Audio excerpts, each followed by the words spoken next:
राधे राधे दोस्तों, जय श्री कृष्णा। कान्हा जी की कृपा हम सब पर बनी रहे, इन्हीं शुभकामनाओं के साथ आज की वीडियो को शुरू करते हैं। दोस्तों, आप सभी का हमारे YouTube चैनल भक्ति में आस्था पर हार्दिक स्वागत है। दोस्तों, आज की इस वीडियो में हम आपको ज्येष्ठ अमावस्या की जानकारी देंगे। वट सावित्री व्रत कब रखना है इसके बारे में बताएंगे। आप सभी वीडियो को ध्यान से सुनना। हिंदू धर्म में दान पुण्य और पितरों की शांति के लिए किए जाने वाले पिंडदान व तर्पण के लिए अमावस्या तिथि को शुभ माना गया है। वहीं ज्येष्ठ अमावस्या पर शनि जयंती भी मनाई जाती है। अतः इस कारण से ज्येष्ठ अमावस्या का महत्व और भी बढ़ जाता है। इस दिन शनि देव के पूजन का विशेष रूप से विधान है। सूर्य पुत्र शनिदेव हिंदू ज्योतिष में नवग्रहों में से एक हैं। मंद गति से चलने की वजह से इन्हें शनैश्चर भी कहा जाता है। शनि जयंती के साथ साथ उत्तर भारत में महिलाएं अपने पति की लंबी आयु के लिए इस दिन वट सावित्री व्रत भी रखती हैं।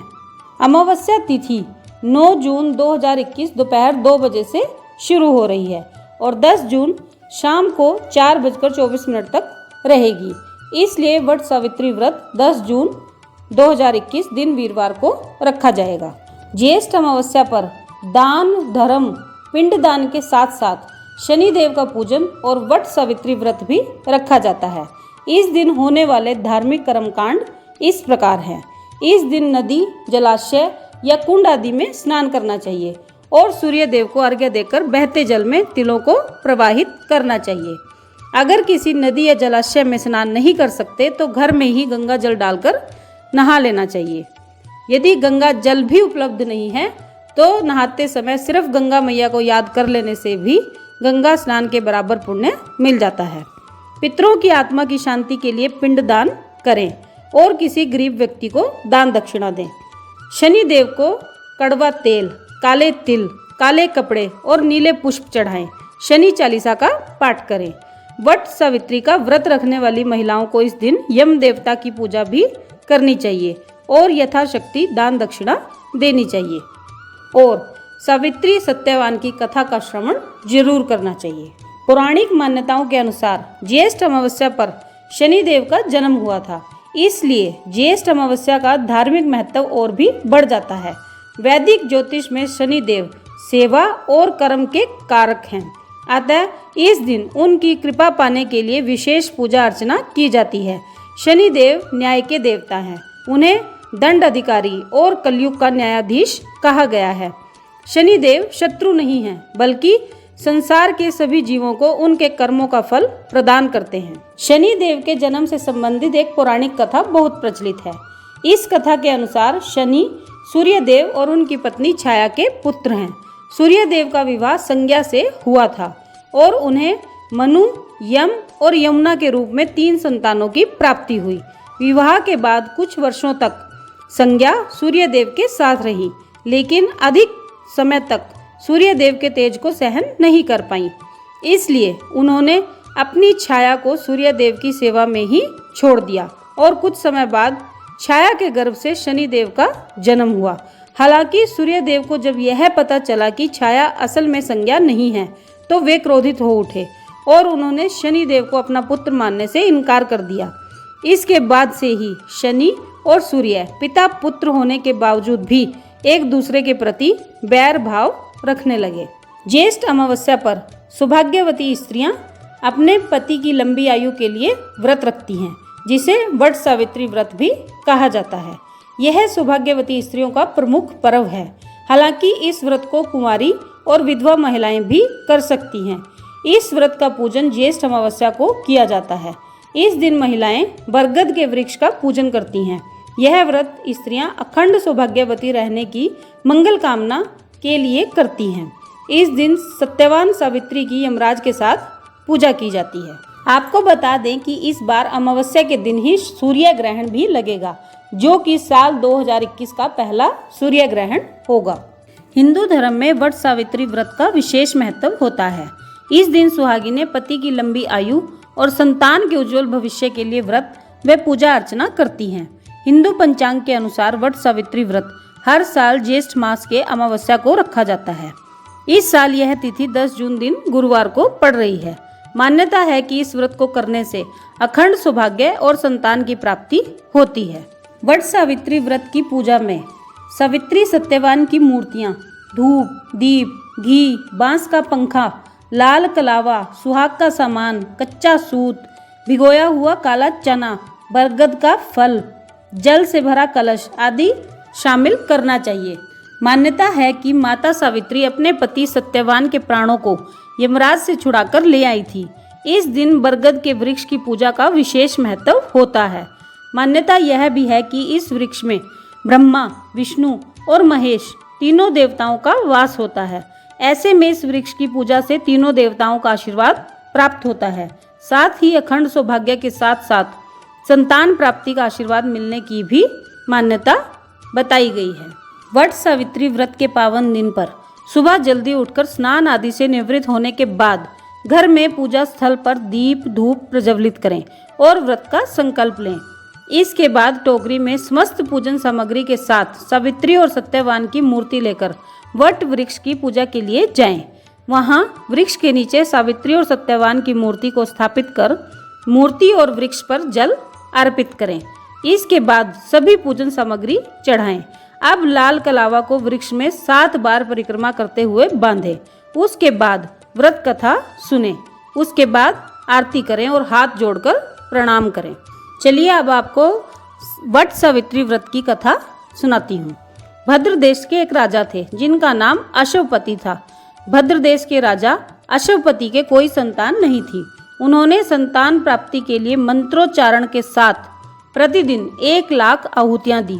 18 वर्षों तक यह क्रम जारी रहा। इसके बाद सावित्री देवी ने प्रकट होकर वर दिया कि राजन, तुझे एक तेजस्वी कन्या पैदा होगी। सावित्री देवी की कृपा से जन्म लेने के कारण से कन्या का नाम सावित्री रखा गया। कन्या बड़ी होकर बेहद रूपवान हुई। योग्य वर न मिलने की वजह से सावित्री के पिता दुखी थे। उन्होंने कन्या को स्वयं वर तलाशने भेज दिया। सावित्री तपोवन में भटकने लगी। वहां साल्व देश के राजा घुमत सेन रहते थे। क्योंकि उनका राज्य किसी ने छीन लिया था, उनके पुत्र सत्यवान को देखकर सावित्री ने पति के रूप में उनका वर्ण किया। ऋषि राज नारद को जब यह बात पता चली तो वह राजा अश्वपति के पास पहुंचे और कहा कि हे राजन, यह क्या कर रहे हैं? सत्यवान गुणवान हैं, धर्मात्मा हैं और बलवान भी हैं, पर उनकी आयु बहुत छोटी है। वह अल्पायु हैं। 1 वर्ष के बाद ही उसकी मृत्यु हो जाएगी। ऋषि राज नारद की बात सुनकर राजा अश्वपति घोर चिंता में डूब गए। सावित्री ने उनसे कारण पूछा तो राजा ने कहा, पुत्री, तुमने जिस राजकुमार को अपने वर के रूप में चुना है वह अल्पायु है। तुम्हें किसी और को अपना जीवन साथी बनाना चाहिए।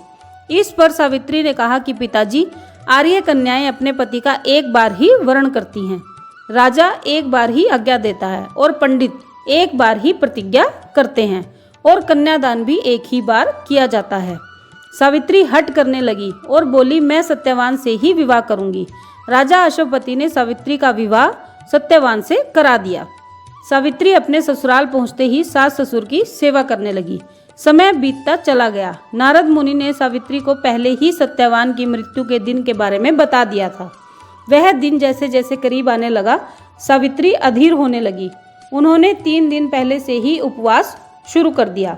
नारद मुनि द्वारा कथित निश्चित तिथि पर पितरों का पूजन किया। हर दिन की तरह सत्यवान उस दिन भी लकड़ी काटने जंगल चले गए। साथ में सावित्री भी गई। जंगल में पहुंचकर सत्यवान लकड़ी काटने के लिए एक पेड़ पर चढ़ गए।